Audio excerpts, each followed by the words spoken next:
বিসমিল্লাহির রহমানির রহিম। আমি তারেক রহমান বলছিলাম। প্রিয় ভাই বোনেরা, উপস্থিত মুরব্বীবর্গ, এলাকাবাসী ভাইরা, আসসালামু আলাইকুম। কেমন আছেন আপনারা?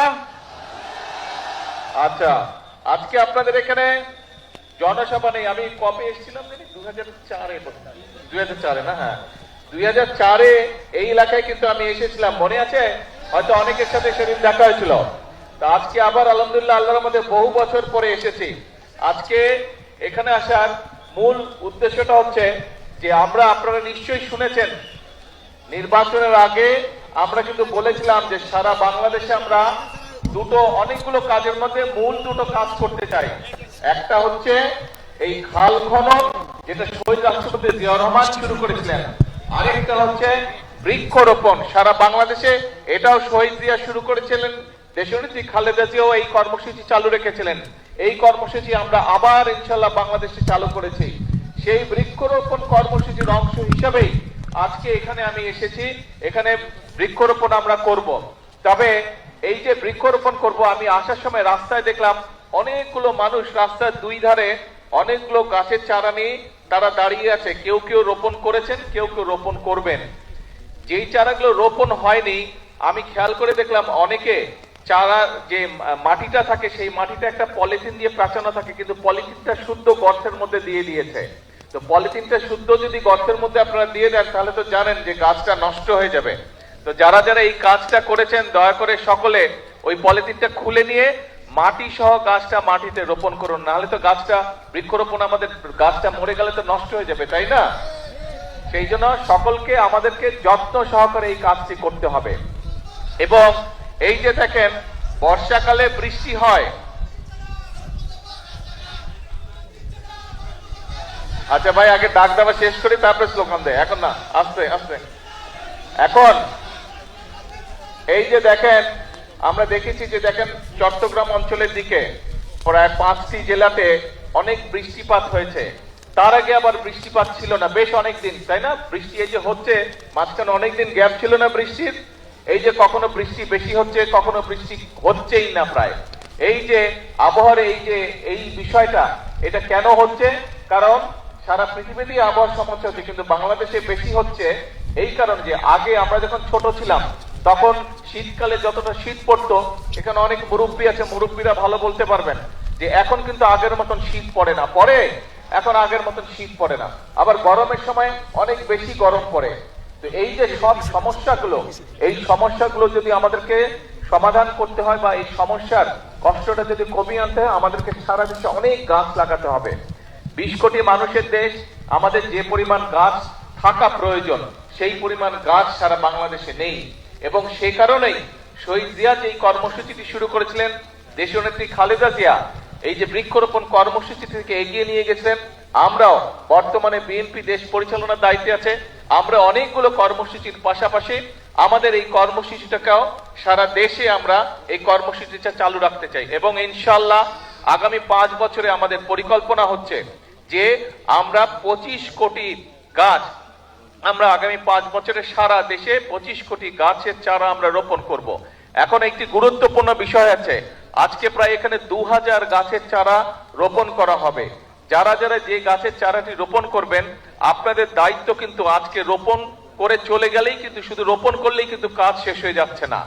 একটি শিশু যখন ভূমিষ্ঠ হয়, শিশুটা ভূমিষ্ঠ হলেই কিন্তু বাবা মায়ের কাজ শেষ হয়ে যায় না, বরং শিশুটা ভূমিষ্ঠ হবার পরে শিশুটাকে যত্ন সহকারে গড়ে তোলা, যত্ন সহকারে মানুষ করাই হচ্ছে সবচেয়ে আসল কাজ। কাজে এই গাছটা যেটা আপনারা আজকে রোপণ করবেন, এই যে 2000 গাছের চারা রোপণ করা হবে, এই গাছটা কিন্তু শিশু গাছ, আজকে শিশুর মতন এটিকে বড় করতে হবে। কাজেই যারা যারা গাছের চারাটি রোপণ করবেন তাদের কাছে আমার অনুরোধ থাকবে, এবং যেই বাড়ির সামনে গাছটি রোপণ করা হচ্ছে সেই বাড়িতে যারা বসবাস করবেন অথবা আশেপাশে যদি দোকান থাকে, প্রত্যেকের কাছে আমার অনুরোধ থাকবে, আহ্বান থাকবে যে গাছটি একটা সাইজে বড় না হওয়া পর্যন্ত দয়া করে গাছটিকে যে যতটুকু পারেন যেভাবে পারেন গাছটিকে দয়া করে যত্ন করবেন যাতে গাছটি বড় হতে পারে, কারণ এই গাছটি যদি বড় হয় আপনি বুক ভরে শ্বাস নিতে পারবেন। এই গাছটি যদি বড় হয়, এই গাছটি বড় হলে এই গাছের তলায় আপনি শান্তি মতন ছায়ায় বসতে পারবেন। কাজে এই গাছটি আমাদের উপকারের জন্যই হবে, শুধু আপনার না, আপনার সন্তান, আপনার পরিবার, আপনার এলাকার মানুষ, আপনার পাড়ার মানুষ সকলে এই গাছের সুবিধা পাবে। গাছটির গরমকালে যখন গাছটি বড় হবে, গরমকালে যখন বাতাস হবে গাছটিতে, সেই বাতাসের যে শান্তির স্পর্শ বাতাস সেটিও আপনি পাবেন। কাজেই আসুন, আমরা যদি আমাদের এলাকাটাকে সুন্দর করতে চাই, আমরা যদি আমাদের দেশটাকে সুন্দর করতে চাই, তাহলে অবশ্যই আমাদেরকে এই গাছের যত্ন নিতে হবে, বৃক্ষ রোপণ করতে হবে। এই বৃক্ষটি বড় হলে যাতে এই বৃক্ষের সুবিধা সকলে পায়, প্রত্যেকটি মানুষ পায়, ওই বৃক্ষের আশেপাশে যারা বসবাস করেন প্রত্যেকটি মানুষ যাতে সেই বৃক্ষের সুবিধাটা পায়, আমাদেরকে সেটাই চেষ্টা করতে হবে। আসুন আল্লাহর নাম নিয়ে বিসমিল্লাহ বলে আমি আমার চারাটি রোপণ করছি।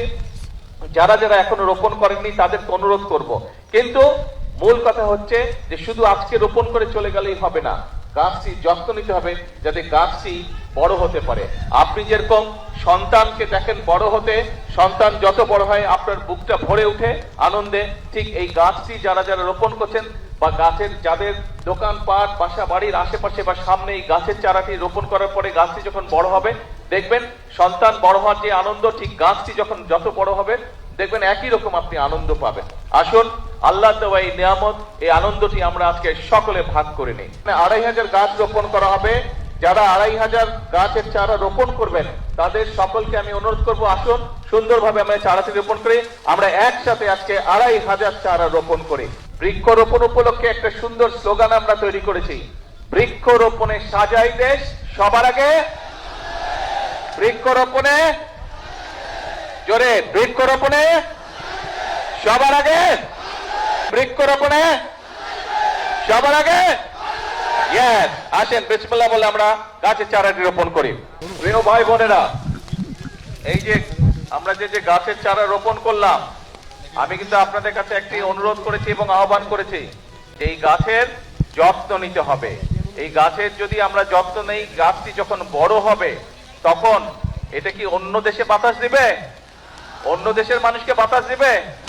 কাকে বাতাস দিবে? এই এলাকার মানুষকে। এই গাছের সুফল, যেটা সুফল আছে সেটা কে ভোগ করবে? এইটা ভোগ করবে মানুষ, এই এলাকার মানুষ ভোগ করবে। আরেকটি বিষয় আপনাদের সকলকে আমি বলতে চাই, একটি বিষয়, এই দেশটির মালিক কারা? আমরাটা কারা? এই দেশের জনগণ। এখন যেহেতু আপনারা এই দেশের জনগণ, এই দেশের মালিক, আপনি যেই ঘরের মালিক, যেই ঘরে আপনি থাকেন, সেই ঘরের যত্ন কে করে? সেই ঘরটি যদি ময়লা হয়ে যায়, কোন একটি খুঁটি দুর্বল হয়ে যায়, তো সেটির যত্ন কে করে? ঠিকঠাক কে করে? ঘরের মালিক করে না? ঘরের মালিক করে। তো দেশটা যেহেতু আমাদের সকলের, এই দেশটার তো আমাদেরকে যত্ন করতে হবে। এই যে দেখেন খালটা, এই আমার সামনে ওইখানে একটা প্লাস্টিকের বোতল পড়ে আছে, তারপরে এখানে একটা প্লাস্টিকের বোতল পড়ে আছে। এই যে পত্রপত্রিকা খুললে আমরা দেখি বিভিন্ন জায়গায়, এই যে বর্ষার সময় এখন আমরা কি দেখি, বিভিন্ন জায়গায় পানি জমা হয়ে যাচ্ছে, হচ্ছে না? সেটি শহরেই হোক, গ্রামেই হোক, বিভিন্ন খাল বিল এগুলা বন্ধ হয়ে গেছে, পানি যেতে পারছে না ঠিকভাবে। এইটা দেখি না আমরা, এই সমস্যা হয় না? তো এখন এই যে সব জায়গায় যদি আমরা ময়লা ফেলি, আবর্জনা ফেলি, তাহলে এই খাল বিল সব ময়লা হয়ে যাবে, খাল বিল সব বন্ধ হয়ে যাবে। এবং খাল বিল যদি বন্ধ হয়ে যায়, এই খালটি যদি চালু থাকে, এই খালে যদি পানি প্রবাহিত করে, উপকারটা কাদের হবে? এই এলাকার মানুষের হবে। অর্থাৎ সারা দেশের খাল বিল যদি ঠিকঠাক থাকে, তাহলে বন্যার সময় যেরকম ক্ষতি কম হবে, পানি যেমন খালের মধ্যে থাকবে, ঘরে বাড়িতে কম ঢুকবে, একইভাবে খালের পানিও পরিষ্কার থাকবে যদি আমরা খালের যত্ন নেই, আমাদের নদীগুলোর যত্ন নেই। সেই পানি তো আমরাই ব্যবহার করি। তো সেই জন্য আপনাদের সকলের কাছে আমার অনুরোধ থাকবে, এই রাস্তা দিয়ে আসার সময় দেখলাম যেখানে যেখানে বাজার আছে সেইখানে বিভিন্ন রকম কাগজ পত্র, পলিথিন, প্লাস্টিকের ব্যাগ, বিভিন্ন জিনিস পড়ে, প্লাস্টিকের বোতল পড়ে পরিবেশটা একদম নষ্ট হয়ে যাচ্ছে। পরিবেশ যদি নষ্ট হয়ে যায় তাহলে ক্ষতিটা কার হবে বলেন তো? কারণ এই যে ঢাকা শহরে গেলে এই বিভিন্ন পরিবেশের কারণে ধোঁয়া, গাড়ির ধোঁয়া, ট্রাকের ধোঁয়া, ইঞ্জিনের ধোঁয়া, এই ময়লা মানুষের শ্বাস নিতে কষ্ট হয়। এই গ্রামে আসলে তাও কিছুটা ভালো লাগে, তাও কিছুটা বুক ভরে শ্বাস নেওয়া যায়। কিন্তু এই আবর্জনা দিয়ে যদি সব জায়গায় ভরে যায় তাহলে তো পুরো দেশের পরিবেশ নষ্ট হয়ে যাবে।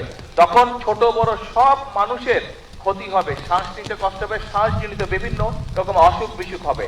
আপনাদের সকলের কাছে আমার আহ্বান, এবং এখানে আজকে মিডিয়ার ভাইরা আছেন, ভাই বোনেরা আছেন, তাদের মাধ্যমে আমি সমগ্র দেশের মানুষকে অনুরোধ করব, আসুন আমরা চেষ্টা করি যেখানে সেখানে আবর্জনা যেন আমরা না ফেলি।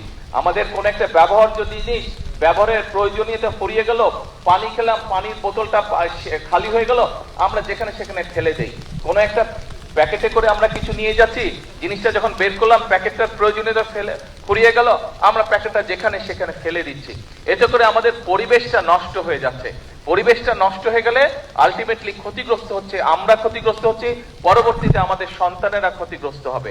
আসুন আমরা যদি নিজের ঘর নিজে পরিষ্কার না রাখি, নিজের দেশকে নিজে যদি ঠিক না করি, বাইরে থেকে তো কেউ এসে আমাদেরকে করে দিবে না। আমরা যখন ছবিতে দেখি, টেলিভিশনে বা অন্য জায়গায় যখন অন্য অন্য দেশের ছবি দেখি, আমরা মাঝে মাঝে বলি না, আহা ওদের রাস্তাঘাট কি পরিষ্কার, কি সুন্দর, বলি আমরা মাঝে মাঝে, মনের মধ্যে আসে না এই কথাটা? আসে এই কথাটা। কিন্তু ভাই ওদের দেশের রাস্তাঘাট তো ওরাই পরিষ্কার করে রাখে, এই অন্য জায়গা থেকে তো মানুষ গিয়ে করে না, তার দেশ সেই সুন্দর করে রাখে।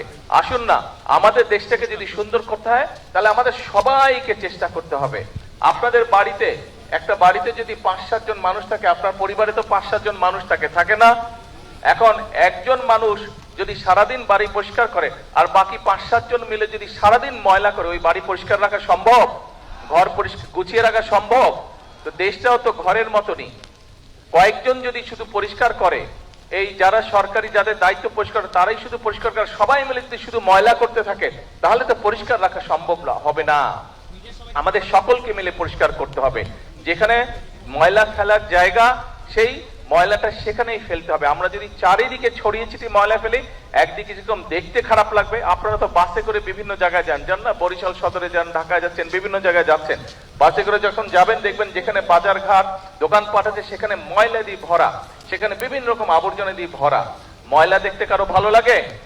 তো ময়লা হলে কি হয়, পরিবেশটা ময়লা হয়ে যায়, দেখতেও ভালো লাগে না, দেখতেও ভালো লাগে না। তাহলে আসুন আমাদের দেশের যত্ন আমাদেরকে নিতে হবে, আমাদের দেশকে গড়ে তুলতে হবে আমাদেরকে। আমরা সবাই মিলে চেষ্টা করি, আমরা সবাই মিলে যদি সচেতন হই তাহলে আমরা আমাদের পরিবেশটা সুন্দর করতে পারবো। আমরা যদি আমাদের পরিবেশটা সুন্দর করতে পারি, আমাদের ভবিষ্যৎ বংশধররা একটা সুন্দর জায়গায় থাকতে পারবে। আমরা এইভাবে, এই যে খালের মধ্যে প্রয়োজন শেষ হয়ে গেছে, প্লাস্টিকের বোতল ফেলে দিয়ে গেছে, ওখানে আরেকটা প্লাস্টিকের পানির বোতল ফেলে দিয়ে গেছে, বিভিন্ন জায়গায় দেখবেন যে পলিথিন ফেলে দিয়ে গেছে, কাগজ ফেলে দিয়ে গেছে, ওই যে ওখানে খুব সম্ভব একটা সিগারেটের প্যাকেট পড়ে আছে। আসুন আজকে থেকে আমরা চেষ্টা করি আমরা যত্রতত্র ময়লা ফেলবো না, আমরা যত্রতত্র যেখানে সেখানে এই ধরনের জিনিসপত্র, প্লাস্টিকের বোতল, পলিথিনের ব্যাগ, আমরা এই সিগারেটের প্যাকেট, এগুলা যত্রতত্র ফেলবো না। যদি শেষ হয়ে যায়, যদি ফেলে দেওয়ার প্রয়োজন হয়, আমরা ধরে রাখবো, যখন একটি নির্দিষ্ট ময়লা ফেলার জায়গা পাবো আমরা সেইখানেই সেটি ফেলে দিব। আমরা কি এই প্রতিজ্ঞাটা করতে পারি, এই চেষ্টাটা করতে পারি কি ভাই? এই চেষ্টাটা আমরা করতে পারি? খুব কাজা। আমার পকেটে যদি হাত দেন, এই দেখেন টিস্যু বের হবে আমার পকেট থেকে। এই টিস্যু একটু আগে আমি যে মাটি নিয়ে হাত ধুয়ে, এখন এখানে তো টিস্যুটা ফেললে তাহলে তো আমি আপনাদের যা বলছি আমি নিজেই সেটা মানলাম না। সেই জন্য ছোটবেলা থেকে আমি অভ্যাস করে নিচ্ছি, যখন আমি টিস্যু ব্যবহার করে আমি আমার পকেটের মধ্যে রেখে দিই টিস্যুটা। আমার যে কোনো প্যান্টের পকেটে হাত দিলেই দেখা যাবে টিস্যু বের হয়ে আসতেছে, সারাদিনে সব টিস্যু গিয়ে প্যান্টের পকেটে জমা হয়। রাতে যখন বাসায় যাই, আমি রাত্রে বাসায় গিয়ে ডাস্টবিনের মধ্যে বা যেখানে ময়লা ফেলার জায়গা সেখানে আমি টিস্যুগুলো নিয়ে ফেলে দিই, সারাদিনের ব্যবহৃত টিস্যু। কাজেই আমি এই কাজটি চেষ্টা করেছি, আমি আস্তে আস্তে আমার মধ্যে এই অভ্যাসটা গড়ে তুলতে সক্ষম হয়েছি। আমরা যদি সকলে মিলে চেষ্টা করি, আজকে থেকে এই অভ্যাসটা আমরা সকলে মিলে তৈরি করতে পারবো। এবং এই অভ্যাসটা যদি আমরা প্রত্যেকটা মানুষ, এই দেশের প্রতিটি মানুষ যদি আমরা এই অভ্যাসটি গড়ে তুলতে পারি, তাহলে আমরা একটা সুন্দর পরিষ্কার একটি দেশ গড়ে তুলতে পারবো, যেই দেশের পরিবেশটা সুন্দর হবে, যেই দেশটি দেখে সবাই প্রশংসা করবে। নিজের দেশের মানুষ যেমন প্রশংসা করবে, একইভাবে বিদেশ থেকে যারা আসবে তারাও বলবে যে বাংলাদেশ একটি পরিষ্কার দেশ, বাংলাদেশ একটি সুন্দর দেশ, বাংলাদেশের মানুষ তাদের নিজেদের দেশটাকে গুছিয়ে রেখেছে, পরিচ্ছন্ন করে রেখেছে। প্রিয় ভাই বোনেরা, আজকে আপনাদের সামনে আমি কোনো রাজনৈতিক বক্তব্য দিলাম না, কারণ রাজনৈতিক বক্তব্য থেকে নিজের দেশের জন্য ভালো কিছু করাটা অনেক অনেক অনেক গুরুত্বপূর্ণ। আমি মনে করি এই যেই কথাটি আমি বলেছি, এই কথাটি, এই কাজটি যদি আমরা করতে পারি, এটি দেশের জন্য অনেক বড় গুরুত্বপূর্ণ। এটি দেশের জন্য বর্তমানে এবং ভবিষ্যতে বাংলাদেশের ভবিষ্যৎ প্রজন্মদের জন্য একটি সুন্দর সুস্থ দেশ গড়ে তুলতে আমাদেরকে সাহায্য করবে। আসুন আজকে এই বৃক্ষরোপণের দিনে, আজকের এই কর্মসূচির দিনে আমরা সকলে মিলে প্রতিজ্ঞা করি যে আমরা আমাদের স্ব অবস্থান থেকে প্রত্যেকটি মানুষ যতটুকু সম্ভব হবে আমরা চেষ্টা করব আমাদের আশেপাশের পরিবেশের প্রতি আমরা যত্ন নিব। আমরা চেষ্টা করব আমাদের আশেপাশের ঘর বাড়ি রাস্তাঘাট যতটুকু সম্ভব আমরা আমাদের অবস্থান থেকে আমরা চেষ্টা করব সেই পরিবেশটিকে রক্ষা করার জন্য, পরিবেশটিকে পরিষ্কার রাখার জন্য, পরিবেশটিকে সুন্দর রাখার জন্য। আপনাদের কাছে এই প্রত্যাশা রেখে আমার বক্তব্য শেষ করছি। আল্লাহ হাফেজ। বাংলাদেশ জিন্দাবাদ। বাংলাদেশ জাতীয়তাবাদী দল জিন্দাবাদ। আসসালামু আলাইকুম।